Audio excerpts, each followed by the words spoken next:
How we doing today? Good. Well, we've had players have responded, well this week in terms of, the work that they're doing, the work that we've done. Um, this is a difficult preparation on both sides of the ball for the multiples of things that, Mississippi State does on defense. A lot of pressures, even odd, a lot of different stuff. You know, Dak Prescott is a difficult preparation, not only in and of himself, in that he's having a great year as a passer, but he's also the leading rusher on the team. But it's also a function of their offensive, system is really well conceived and very difficult, and a lot different than what we've played against here for a while. So, but our players have done a really good job of working to try to get ready for this game, and we're looking forward to the challenge. It's always difficult to, play on the road. It's difficult to play in Starkville, and so our players have to have a special focus and a mindset, when you're playing on the road, so that you don't get distracted by all the other things that's going on and focus on what's happening on the field. One thing that I do have to report, Chris Block, who has actually injured his ankle way back in camp, and he has tried and tried and tried, to, compete for us all year long. He hasn't got to play a whole lot. Sometimes he felt better than others, but it's just been a nagging, reoccurring thing, and, we kind of all felt like the best that he could do is to go ahead and get it repaired, because it was something that could be repaired. So, we made that. We made that decision this week, and he did everything he could for the team. He did everything he could to try to play. I know it was disappointing for him not to get to play more, but it was a lot to do with not being full speed, all year long. So that's the only injury thing that I have to report. We've heard coaches say that a team plays how it practices during the week. How early in the week do you get a feel for how a team is responding, and how have they done this week coming off an emotional win? I already said how we've done, so I already answered that question, I think. But, the players have done a good job all week. But, I'm a believer in perfect practice will help you play better in the game. Whether that's always true or not, I can't really say that. We seem to do a little better when we practice well, when guys are focused and prepare well. They make less mental errors. They tackle better.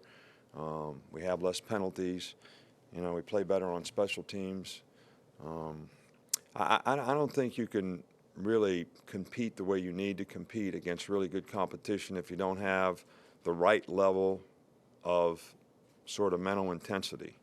And if you're not focused, they don't have the right level of mental intensity, so you're not going to anticipate things and do things the way you need to be able to have success against a good team. So, and I think when you practice well, that certainly allows you to develop the confidence that you can do that in the game. As excuse me, as the things have gotten tougher on defenses the last few years, how has Kirby Smart kind of grown as a coordinator? Well, Kirby's done a really good job for us, for 9 years now, and good job even before that and the time that we spent together. And,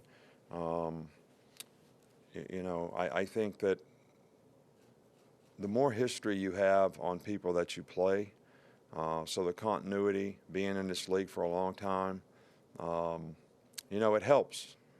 The first thing we always look at is, what did the team do against us last year? And, what could we have done better?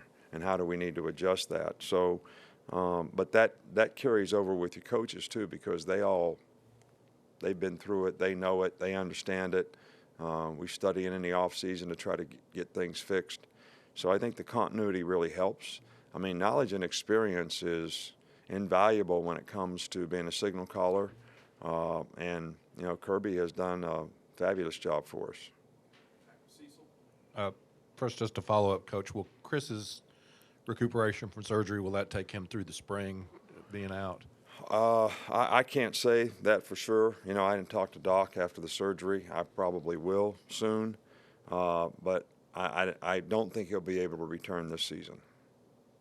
And just as a follow-up to that, how valuable has it been to be able to add Richard Mullaney as a fifth-year guy with the injuries you've had in the receiving corps? Well, you know, I think Richard has done a really good job for us all year long. He's very dependable, very smart, can play a lot of positions, and he's played very well for us in the games. So we have just, you know, this is, what, 3 or 4 guys that, you know, we've lost at that position.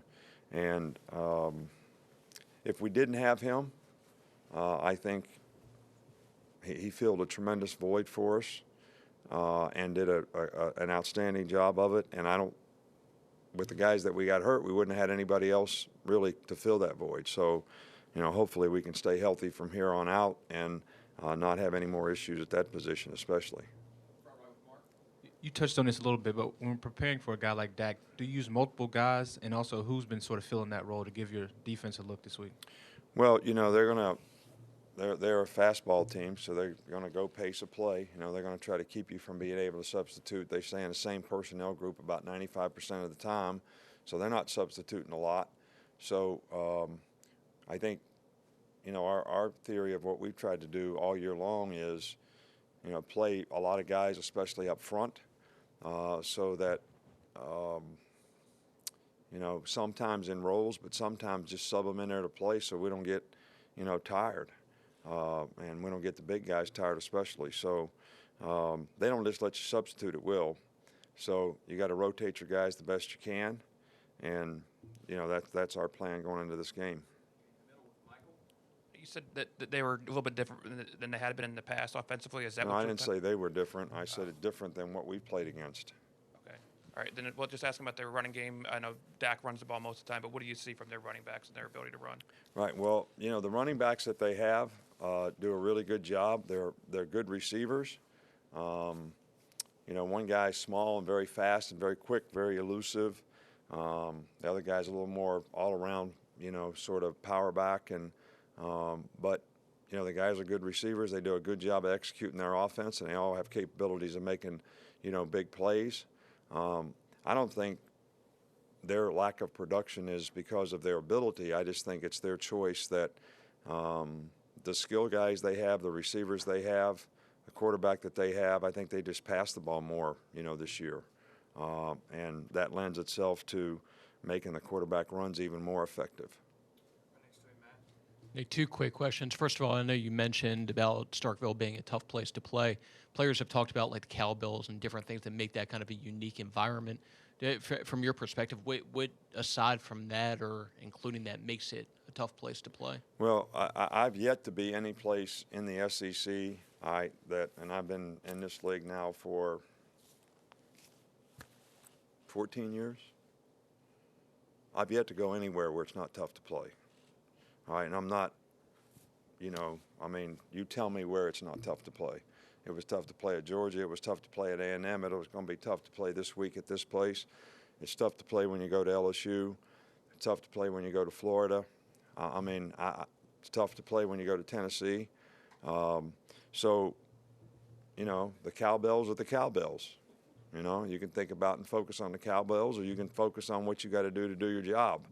You know, and we hadn't talked about them all week. That's the first time it come up, but I don't know if that's an issue or not. If you say our players are talking about it, I guess it is. I guess I need to address it with them. I guess the better way for me to have worded that was just what makes that unique in terms of a place to play. It's the only place I ever play that they have cowbells. I mean, that's unique enough, isn't it? I mean, what else can you say?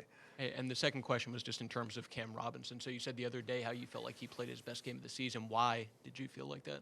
Because he played good. I mean, I don't know how to answer those questions. When a guy performs well in the game and you grade the film and he grades out good and he did a good job and he could block the guy he was supposed to do, that's why I felt that way. He did it more often than he did any other time. So it wasn't about backflips or anything like that. It was just doing his job very well. Dominated his space, won his battle more often than his guy beat him. And that's how you know whether a guy played well or not. So he played well. Two more. We'll start with Alex and then Neil in the back. Wanted to ask you about Duranian Wilson. He's obviously his size. He's kind of a matchup nightmare almost against anybody he goes against. What's the plan to kind of? Well, he is a big physical receiver, and he's very productive, especially on the long ball. And he's gotten better every year that he's been there. You know, unless you've got a guy that's 6'5", it's a problem, just like basketball. All right, so, you know, we had to guard him last year. And, you know, he is a challenge, but I think that there's a certain way that our guys need to try to play against him, and he can be very physical if you try to jam him, and, you know, he tosses people around a little bit because he is a physical guy, so, you know, that's going to be a challenge for our players as well. But his size and, you know, his ability to adjust and judge the ball, especially on the long ball, have been great assets for him all year long. Coach, what makes Michael Nicewander such a joy to coach, and why is he such a good teammate? Well, because I think everything that anybody thinks that a football player or a competitor should be in terms of work ethic, doing the right things, always giving 100%, always trying to pay attention to do things right, puts the team first all the time. I think he's very well liked by his teammates. He cares about the team more than he cares about himself. I don't know that he ever asked the question, what about me? You know, how much am I going to play? All right, he's always, what can I do for the team? All right, so I can't think of one thing that I would say that if you were looking for the perfect attitude player on your team, that he wouldn't fit that. I mean, and you know, the guy is, you know, really tough, and he plays as close to his full potential as anybody on our team because of the character and attitude he competes with. All right, thank you.